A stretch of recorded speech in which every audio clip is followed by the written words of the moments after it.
같이 따라해 보시겠습니다. 과연 헌금은 신앙생활의 걸림돌인가 디딤돌인가? 네. 교회에 처음 나오신 새가족들이나 새신자들이나 혹은 또 일찍부터 신앙생활을 시작한 사람이라고 할지라도 교회를 다니면서 많은 분들이 정말 가장 먼저 고민하게 되는 문제들 가운데 하나가 바로 헌금에 관한 문제입니다. 내가 가진 돈을 아무런 조건 없이 내어놓아야 할 때 사람들은 몹시 긴장하고 또 갈등을 하게 되지요. 도대체 이 헌금을 왜 내야만 하는 거지? 또 얼마를 내야 하는 것이지? 또 헌금을 내는 것이 무슨 의미가 있는 거지? 고민하고 또 고민을 하게 되는 것입니다.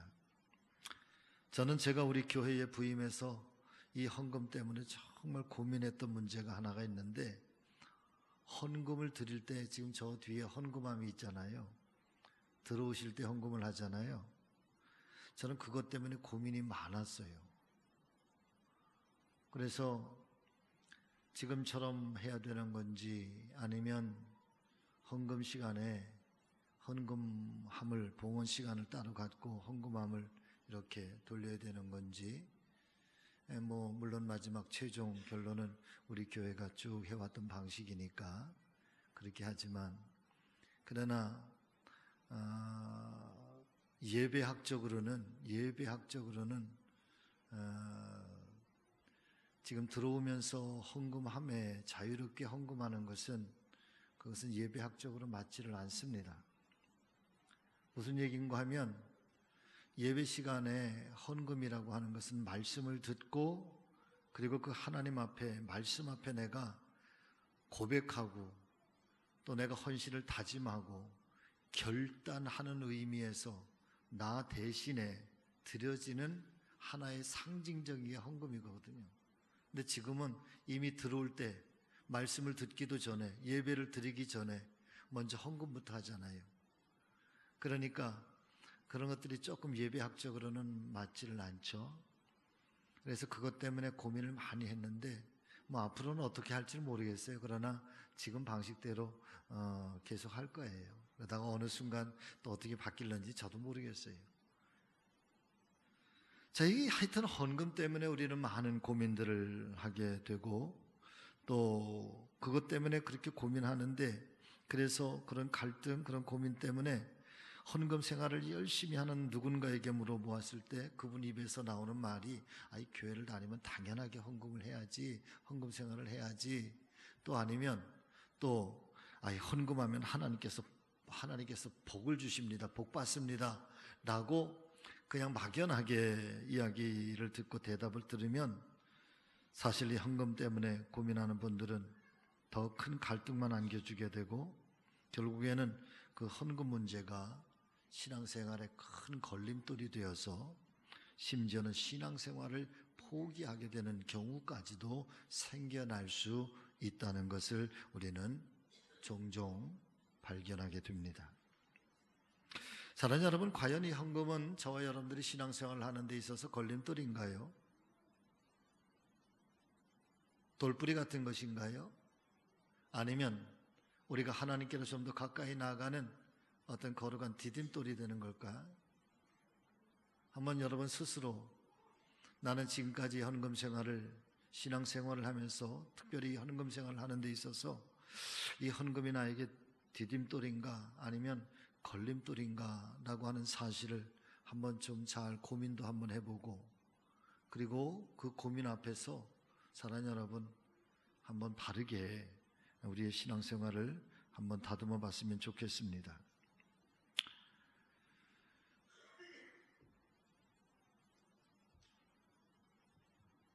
헌금 생활이 우리의 신앙의 장애물이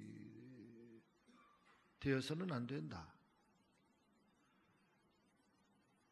특별히 이 헌금 생활로 말미암아서 우리가 보다 더 성숙한 그리스도인이 되고, 그리고 하나님 앞에 부끄러움이 없는 어떤 영적 생활에 아주 깊은 그런 은혜를 경험할 수 있는, 그래서 이 헌금 생활이라고 하는 것은 단순하게 내가 하나님 앞에 헌금 생활을 잘하면 하나님께 복을 받는다, 이런 의미보다도 훨씬 더 깊은 의미가 있고 훨씬 더 고차원의 신앙을 요구하고 있는 것입니다.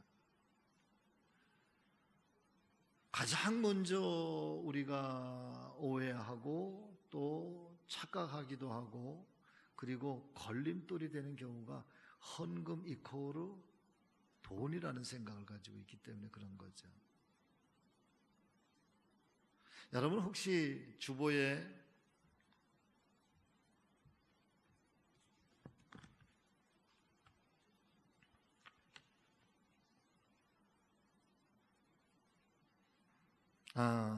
주보가 바뀌면서는 없군요. 작년에는 제가 그 헌금란에, 작년 주보에는 헌금란에 제가 그렇게 써놨었는데,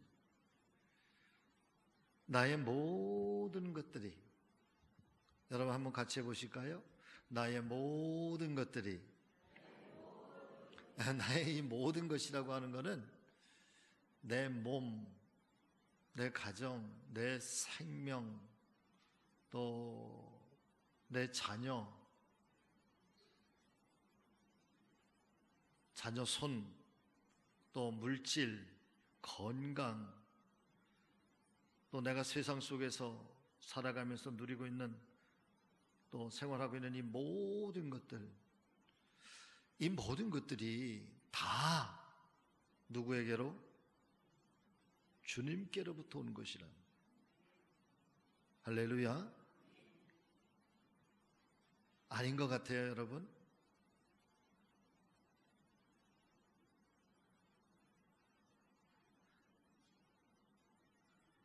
만일에 하나님께서 그 어떤 것이라고 할지라도 하나님께서 어느 한순간 스탑,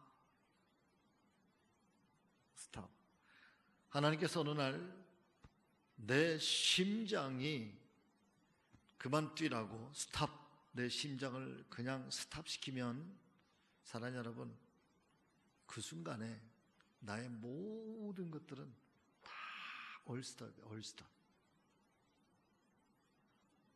하나님께서 어느 한순간 물질의 어떤 통로를 스탑, 하나님께서 내 건강을 스탑, 내 가정 속의 어떤 일들을 스탑. 사실은 어느 것 한 가지만 하나님께서 스탑을 해도, 사랑하는 여러분, 나의 모든 것들이 올스탑이 되는, 올스탑.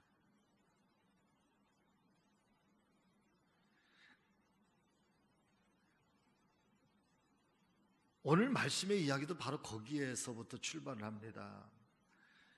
헌금에 관한 이 말씀이 도대체 헌금을 어떻게 할 거냐, 이 헌금의 의미가 뭐냐, 사실은 거기에 대해서 하나하나 깊이 하나하나 따져 들어가면 또 설명을 드려야 되고 또 말씀을 드리려고 하면 여러분 한이 없지요. 그러나 그 모든 것들을 통틀어서 가장 근본적인 것, 그 하나, 오늘 우리가 디딤돌로 삼고 가면, 사랑하는 여러분, 그 하나 때문에 이 헌금에 대한 모든 걸림돌이 될 수 있는 것들이 여러분 다 이해가 되고요, 다 넘어설 수 있다는 것을 꼭 잊지 마시고 기억하시기를 주의 이름으로 축복합니다.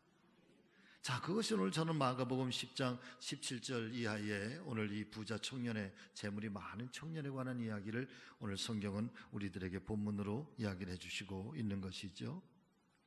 여러분 잘 들어보세요. 오늘 본문에 등장하고 있는 이 한 젊은 청년은 굉장히 부자였던 것 같습니다. 그런데 부자였던 것만 아니라 그는 소위 세상적으로 모든 것을 갖추고 있는 성공적인 사람이었습니다. 적어도 겉모습만 살펴본다고 한다면 부족할 것이 없는 그런 사람이었죠. 자, 말씀의 서두는 이렇게 시작이 됩니다. 어느 날 이 사람이 자기 마을에 지나가시는 예수님께 나와서 그것도 길가에 꿇어 앉아서 그리고 많은 동네 사람들이 다 지켜보는 가운데 예수님 앞에 무릎을 꿇고 엎드려서 그렇게 질문을 합니다. 선한 선생님이여, 내가 무엇을 하여야 영생을 얻으리이까? 저는 굉장히 이 젊은 청년의 믿음이 좋다고 저는 이렇게 느껴집니다. 적어도 이 영생의 문제, 이 영원한 생명에 관한 문제를 해결함을 얻고 이 문제에 대한 해답을 찾고 얻기 위해서 이 청년이 사회적으로 가지고 있었던 소셜 포지션, 자기의 어떤 사회적 위치, 근데 심지어는 그 지나가는 길가에 예수님 앞에, 길가에서 많은 사람들이 보는 앞에서 무릎을 꿇을 수 있다고 하는 것은 이 청년이 지금 이 영생의 문제 해답을 얻기 위해서 얼마만큼이나 갈급한 마음을 가지고 있는가라고 하는 것을 오늘 우리는 단적으로 발견을 하게 되는 것이지요. 아주 진지하게 묻습니다. 내가 무엇을 하여야 영생을 얻으리이까? 자, 이 장면을 머릿속에 상상하면서 살펴보시기를 바랍니다. 누가 보아도 나무랄 데가 없는 아주 진지한 구도자의 자세이고 또 아주 고상한 그런 질문이지요. 어쩌면 지금 이 청년에게는 세상에서 이 질문보다 더 다급한 질문이 없을지도 모르겠습니다. 세상에서 성공적인 인생을 살아왔습니다. 부족한 것이 없습니다. 어릴 때부터 이 모든 것들을 다 지켜왔고 거기에 아주 넉넉하게 자라올 만큼 어떤 그의 가정적인 신앙의 배경도 그렇고 사회적 배경도 여러분 아주 훌륭했던 것 같습니다. 그런데 한 가지 풀 수 없는 문제, 이 영생의 문제만큼은 자기의 힘 가지고 되는 것도 아니고 사회적인 위치로 되는 것도 아니고 그리고 가정적인 어떤 배경으로 되는 것도 아니고 이게 도대체 어떻게 하면 내 영원한 생명을 얻을 수 있는 것일까? 그래서 오늘 예수님 앞에 찾아 나오게 되는데 이 문제를 풀지 않으면 이 청년은 절대로 행복해질 수가 없었던 것 같습니다. 그러니까 이 창피함을 무릅쓰고 많은 사람들이 다 쳐다보고 있는 그런 상황을 무릅쓰고 이제 예수님 앞에 나와서 이 질문을 던지고 있는 것이지요.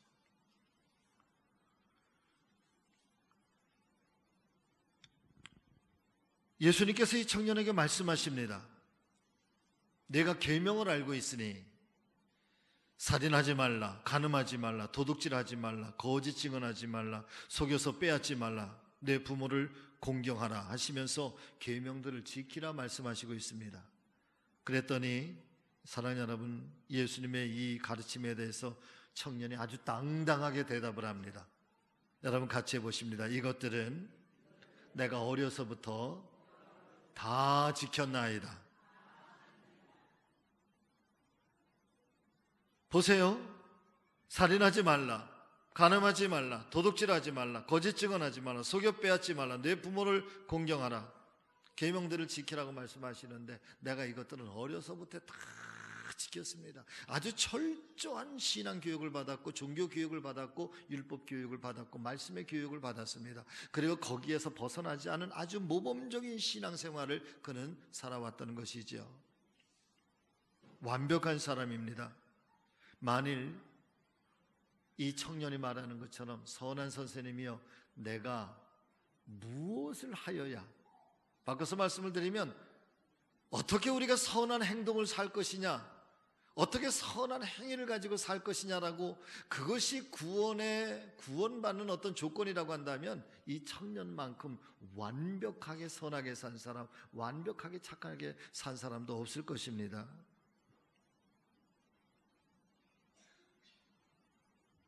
그때 예수님께서 또 이런 말씀을 하시죠. 자, 마가복음 오늘 10장 21절 말씀을 여러분 한번 잠깐만 봐보세요. 21절. 자, 시작. 예수께서 그를 보시고 사랑하사 이르시되 내게 아직도 한 가지 부족한 것이 있으니 가서 내게 있는 것을 다 팔아 가난한 자들에게 주라. 그리하면 하늘에서 보화가 내게 있으리라. 그리고 와서 나를 따르라. 예수께서 그를 보시고 사랑하사, 여기서의 사랑하사라고 하는 것은요, 아카페 뭐 이런 뜻이 아니고요, 정말 뭐 이렇게 사랑하다 그런 뜻이 아니고 그를 어여쁘게 여기사, 그를 아주 아름답게 여기사, 그런 뜻이에요. 그를 아주 어여쁘게 여기사 그러시면서 예수님께서 하시는 말씀, 뭔가 예수님 하시는 말씀, 뭔가 상징적 의미가, 뭔가 이 감추어진 하나의 새로운 국면으로 전환되는 새로운 내용으로 바뀌어지고 있는 뭔가 예수님의 말씀 속에서 여러분 우리는 하나 이상한 것을 느끼게 됩니다. 그것이 뭘까? 내게 한 가지 부족한 것이 있다.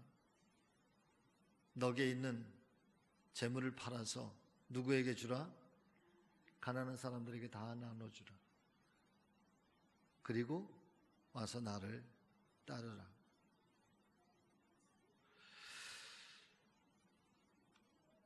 사랑하는 여러분, 지금 이 예수님의 말씀 속에서 무엇을 느끼고 계십니까? 지금 예수님께서 청년에게 요청하시는 것이요, 재물을 다 팔아서 가난한 사람들에게 나눠주는 이 구제 사역, 구제의 일들을 잘하면 내가 영생을 얻을 거야 라고 지금 예수님께서 말씀하시고 있는 걸까요?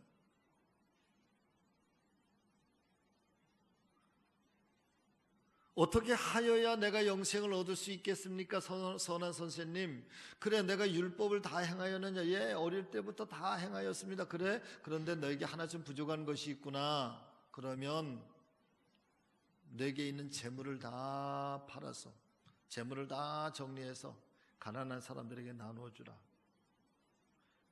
이것이 지금 예수님께서 이 젊은이에게 가르쳐주고 있는 영생을 얻는 방법, 이것이 예수님의 해답일까요? 지금 성경은 예수님께서는 지금 그것을 말씀하시고 있는 걸까요? 아니라는 거지. 예수님께서는 지금 재물을 팔아서 이 재물을 가지고 어떻게 구제사역을 잘하고 봉사사역을 잘하고 또 남을 잘 도와주는 일을 잘하면 영생을 얻을 수 있다라고 예수님께서 말씀하시는 것이 아니라는 거죠.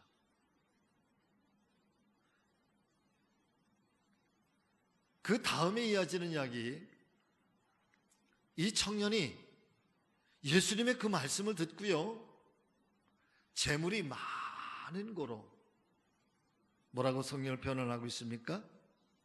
같이 읽어볼까요? 자, 시작. 그 사람은 재물이 많은 고로 이 말씀으로 인하여 슬픈 기색을 띠고 근심하며 가니라. 그러시면서 그 다음에 23절에 오늘 우리가 읽지는 않았는데, 자, 그 다음 23절 말씀도 한번 같이 읽어보겠습니다. 시작. 예수께서 둘러보시고 제자들에게 이르시되 재물이 있는 자는 하나님의 나라에 들어가기가 심히 어렵도다 하시니, 제자들이 그 말씀에 놀라는지라. 예수께서 다시 대답하여 이르시되 얘들아, 하나님의 나라에 들어가기가 얼마나 어려운지 낙타가 바늘기로 나가는 것이 부자가 하나님의 나라에 들어가는 것보다 쉬우니라. 자, 지금 사랑하는 여러분, 예수님께서 말씀하시고 있는 이 예수님의 말씀은요, 뭔가 이 지금 부자 청년과의 대화에서 이 겉으로 드러난 영생을 어떻게 하면 얻을 수 있습니까? 율법을 다 지켰느냐? 아니면 또 내 재산을 팔아서 가난한 사람들에게 나눠주라. 어떤 구제적인 일들, 이 행동적인 일들, 선한 행위들, 이 겉으로 드러난 이야기의 그 이면 속에 감추어져 있는 정말 예수님께서 하고 싶어하는 얘기가, 사랑하는 여러분, 이 말씀 속에는 있다는 거죠. 그게 뭘까?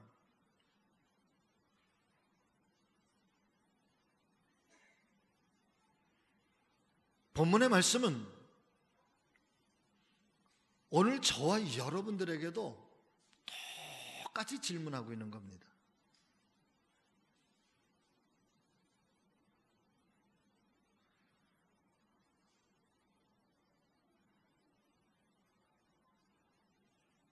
자, 우리가 어떻게 영생을 얻을 수가 있습니까, 여러분?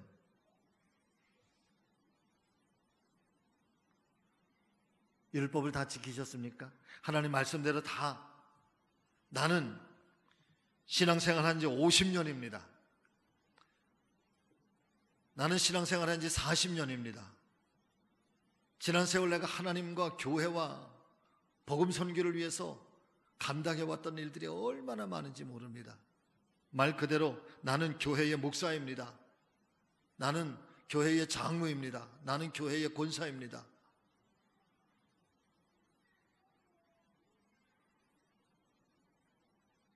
오늘 이 예수님께서는 이 청년과의 이야기 속에서 우리의 어떤 선한 행위를 말하는 것이 아니라, 사랑하는 여러분, 아주 분명한 신앙적인 선택에 관한 말씀을 우리에게 요청하고 있다는 거예요. 그게 뭐냐면 물질과 신앙, 물질과 예수, 물질과 하나님. 좀 더 아주 사실적으로 돈과 예수님, 돈과 신앙, 돈과 하나님.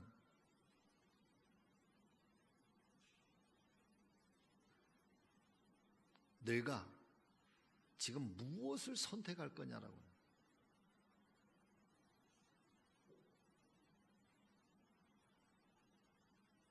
여러분, 헌금이라고 하는 것은 우리가 어떤 순간에 이 헌금이 돈으로 보여지기 시작할 때 그 순간부터 그 금액의 크기가 얼마나 되든지 이 헌금이 돈으로 보여지는 순간부터, 사랑하는 여러분, 금액의 크기와 상관없이 그때부터 이미 그 헌금은 아무런 가치가 없습니다. 지금 예수님께서는 이 청년과의 이야기를 통해서 내가 재물과 예수 그리스도를 따라가는 것, 이 모든 것들을 다 버려두고 나를 따라올 수 있는 것, 재물보다 예수님을 먼저 선택할 수 있는 것, 재물보다 하나님을 더 선택할 수 있는 것, 돈보다 하나님을 먼저 선택할 수 있고, 돈보다 하나님을 따라가는, 하나님을 향한 이 말씀과 믿음과 이 진리를 따라서 살아가는 이 가치를 우선시할 수 있는 것, 예수님은 지금 그 이야기를 하고 있는 거지. 정말 재물을 다 팔아서 가난한 사람들에게 나눠주면 이 사람에게 영생이 주어질까? 아니요. 돈을 가지고 다 팔아서 그 재물을 가지고 하나님의 나라를 얻는 것이 아니라, 그 돈을 팔아서 그것을 가치 없이, 돈에 대한 모든 것들을 가치 없이 여기고, 그리고 모든 것들을 다 버려두고 예수 그리스도를 선택하고 예수 그리스도를 따라갈 수 있는 우선순위에 관한 것을 말하는 거지. 선택에 관한 것을 말한다. 할렐루야.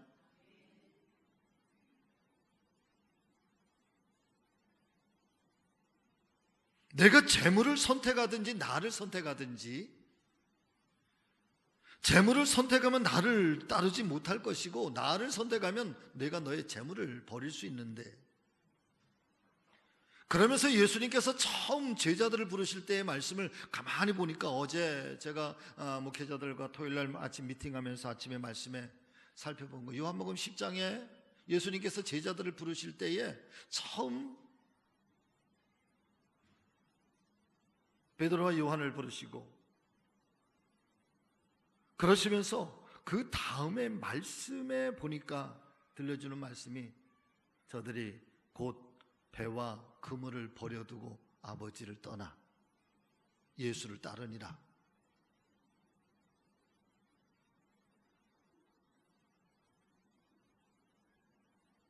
헌금이라고 하는 것이 돈으로 나에게 의미가 다가와서, 이 헌금이, 내가 이 하나님 앞에 드려지는 이 헌금이 아까워지고, 그 다음에 내가 이게 얼만데 이것이 어떻게 되는데, 그러는 순간 우리에게서 이미, 여러분, 예수님은 멀어지기 시작하는 거고, 신앙은 멀어지기 시작하는, 하나님을 선택하고 하나님을 따라갈 수 있는 믿음의 길은 멀어지기 시작하는. 저는 이 사도행전 속에 이 아나니아와 삽비라의 사건을 굉장히 중요하게 여깁니다. 초대교회에 있어서 이 아나니아와 삽비라가, 사랑하는 여러분, 자기의 재물을 팔아서 하나님 앞에 헌금을 하잖아요. 교회 헌금을 하잖아요. 땅을 팔아서. 여러분, 그게 무슨 죄, 왜 그게 죽을 죄입니까? 내 땅을 내가 팔아서 그 중에 내가 내 땅을 팔아서 하나님 앞에 교회에 헌금을 하는 데 있어서 예를 들어서 1,000만 원을 내가 땅을 팔았는데 그 중에서 500만 원을 드리든 300만 원을 드리든 아니 돈 10만 원을 드리든 여러분 내가 내 마음대로 선택을 하면서 드리면 되지 왜 아나니아와 삽비라가 자기의 판 일부를 하나님 앞에 드렸다고 그것이 성령을 속인 죄라고 해서 여러분 아나니아와 삽비라가 왜 그런 엄청난 저주를 받고 왜 그런 심판을 당해야 됩니까? 이것을 우리가 돈으로 생각하고 있을 때는 여러분 이해가 안 되는 말씀이죠. 하나님 앞에 헌금하고 죽임을 당했다. 어이, 그런 게 아니에요, 여러분. 이게 순결에 관한 문제예요. 깨끗함에 관한 문제라고요. 돈에 관한 문제가 아니에요. 양심적인 문제고 인격적인 문제고 하나님과 나 사이의 관계의 문제고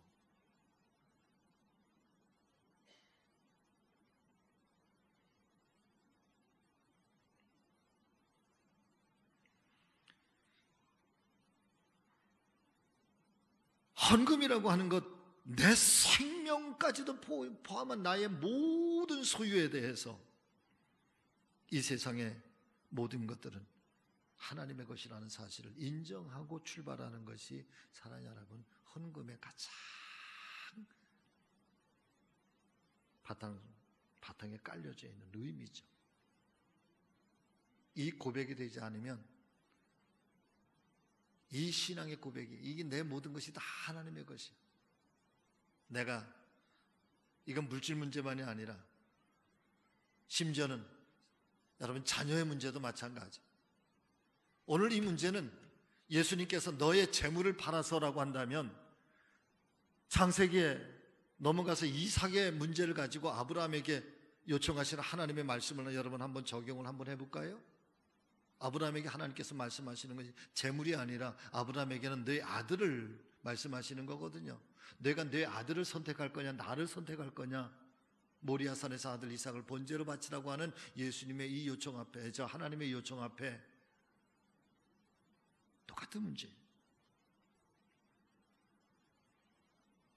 이것이 내 것이냐 하나님의 것이냐 하나님께로부터 주어진 것이냐 아니면 내가 수고해서 얻어진 나의 소유냐. 그래서 내 소유를 가지고 하나님 앞에 드려지는 것이냐 하나님께로부터 온 것을 내가 하나님께로 돌려드리는 것이냐 라고 하는 그래서 하나님을 먼저 세울 건지 내가 이 물질을 먼저 선택을 할 것인지 이 선택의 문제.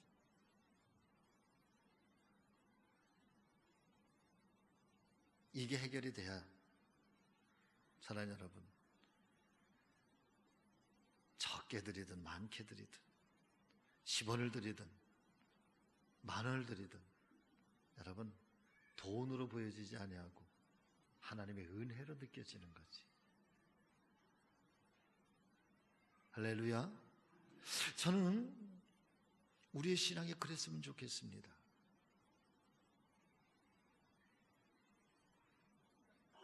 오늘날이 만몬의 시대, 황금의 시대여서 돈이 세상을 지배하고 돈이 인격을 지배하고 돈이 사회적 모든 가치의 최상위에 있어서 사랑하는 여러분 어쩌면 하나님보다 돈이 더 위에 있으니 그래 예수님께서 하시는 말씀이 돈과 이 하나님을 동시에 섬길 수 없다는 성경을 한번 찾아볼까요 여러분?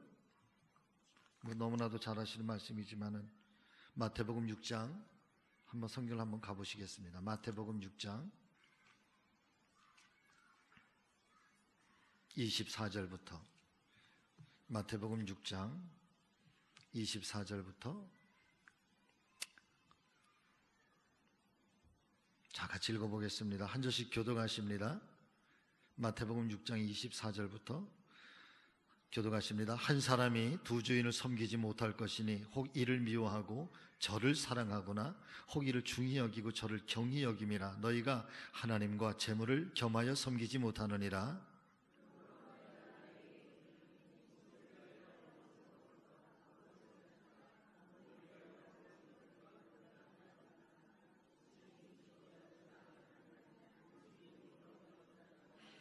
공중의 새를 보라. 심지도 않고 거두지도 않고 창고에 모아 들이지도 아니하되 너희 하늘 아버지께서 기르시나니 너희는 이것들보다 귀하지 아니하냐. 또 너희가 어찌 의복을 위하여 염려하느냐. 들의 백합화가 어떻게 자라는가 생각하여 보라. 수고도 아니하고 길쌈도 아니하느니라.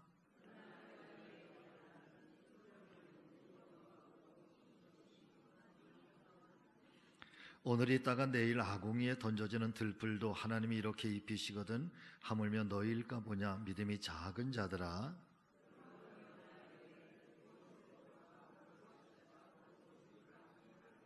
이는 다 이방인들이 구하는 것이라. 너희 하늘 아버지께서 이 모든 것이 너희에게 있어야 할 줄을 아시느니라.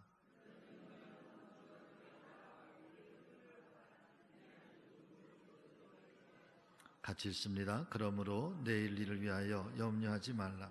내일 일은 내일이 염려할 것이요 한날의 괴로움은 그날로 족하니라.